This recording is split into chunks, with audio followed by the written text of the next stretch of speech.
Bonjour, j'espère que tout va bien chez toi, sinon je suis de tout cœur avec toi.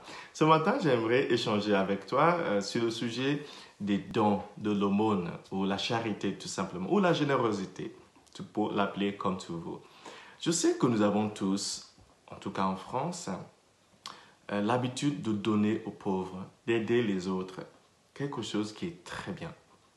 Mais aujourd'hui, j'aimerais regarder avec vous trois choses, trois attitudes qui sont validées par Dieu, qui sont validées par Jésus lorsque nous donnons à quelqu'un. Parce qu'on peut donner, en fait, pour Dieu, ce n'est pas combien tu donnes qui est important. Ce qui est important pour Dieu, c'est comment tu donnes, l'attitude qui accompagne ton don. Vous qui sont membres de GRK ou qui sont des adhérents de GRK, vous donnez beaucoup déjà à GRK, vous donnez à d'autres associations. Je vous en remercie. J'aimerais j'aimerais partager avec vous ce matin, à partir des Écritures, trois attitudes qui donnent encore un plus-value à le don. La première attitude, c'est la joie. La Bible dit ce matin, dans la deuxième lettre de Saint Paul aux Corinthiens, chapitre 9, de versets 6 à 11, que Dieu aime celles et ceux qui donnent joyeusement.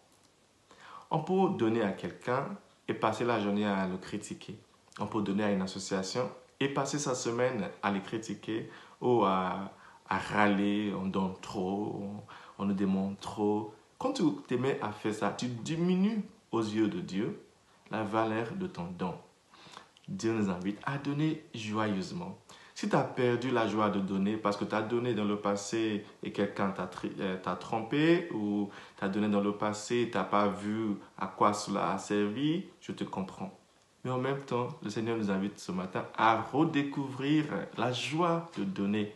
Lorsque nous donnons dans la joie, notre don double en valeur.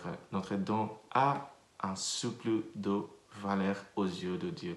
Donc c'est ça la première chose que j'aimerais vous montrer ce matin par rapport à nos dons. Donnons joyeusement. La deuxième chose se trouve dans l'évangile de ce matin qui est tiré du sermon sur la montagne de Jésus, qui est tiré de l'évangile selon saint Matthieu, chapitre 6, de versets 6 à 18.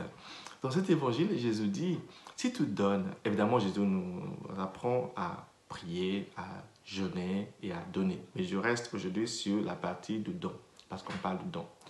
Jésus dit, si tu donnes quelque chose avec ta main droite, que ta main gauche ignore ce que tu viens de faire. Une des choses qui me dérange dans mes engagements associatifs, c'est le fait de devoir donner avec une caméra derrière soi.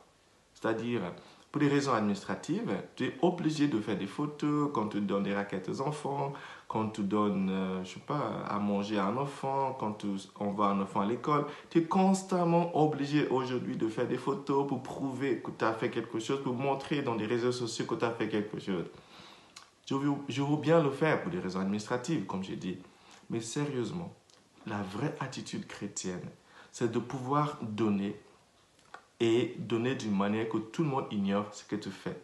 Il y a une bénédiction qui vient de Dieu pour ce genre de geste. Quand tu donnes silencieusement, quand tu donnes sans attendre quoi que ce soit, quand tu donnes de manière désintéressée, tu donnes parce que c'est bon de donner.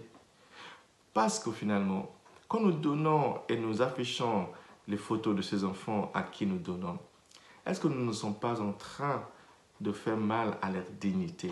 C'est une question que je me suis souvent posée. Évidemment, je me plierai toujours aux exigences administratives. Mais je me pose toujours des questions sur la dignité de ces enfants que nous devons afficher dans les réseaux sociaux, publier les photos des enfants dans nos affiches de publicité parce que nous les aidons à survivre. Si c'était toi qui es dans cette situation-là, aimerais-tu être affiché dans les réseaux sociaux ou dans les magasins du monde entier parce que tu as reçu de l'aide? La troisième chose que j'aimerais montrer dans cet évangile d'aujourd'hui, c'est que Jésus dit, ton Père qui voit tout ce que tu fais dans le secret, te le rendra. Parfois, quand nous donnons, nous avons l'impression d'avoir lâché ou perdu quelque chose. Non, non, non, non. Tu ne peux jamais, jamais être plus généreux que Dieu. Impossible. Tout ce que tu as donné dans le passé, tout ce que tu donnes maintenant, tout ce que tu donneras plus tard, tu seras rendu par Dieu. Ça, c'est une promesse et Dieu tient ses promesses. À chaque fois que nous donnons, il faut savoir que tout ce que nous donnons, que ce soit notre énergie, notre temps, notre argent, nos biens, Dieu va nous les rendre un jour. Donnons joyeusement, donnons secrètement et donnons en sachant que tout ce que nous donnons, Dieu nous le rendra. Que Dieu te bénisse aujourd'hui, le Père, le Fils et le Saint-Esprit. Amen.